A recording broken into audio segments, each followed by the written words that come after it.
নামাজটা ছাড়েন না, যত পাপ করছেন করেন, আমি বলি নামাজ ছাড়েন না। ইনশাল্লাহ একদিন নামাজই আপনাকে পাপ থেকে বের করে আনবে ইনশাআল্লাহ।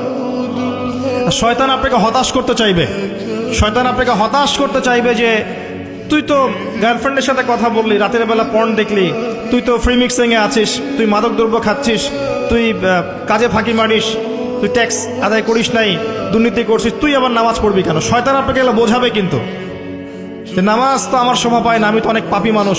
এই ধোকায় পা দিবেন না।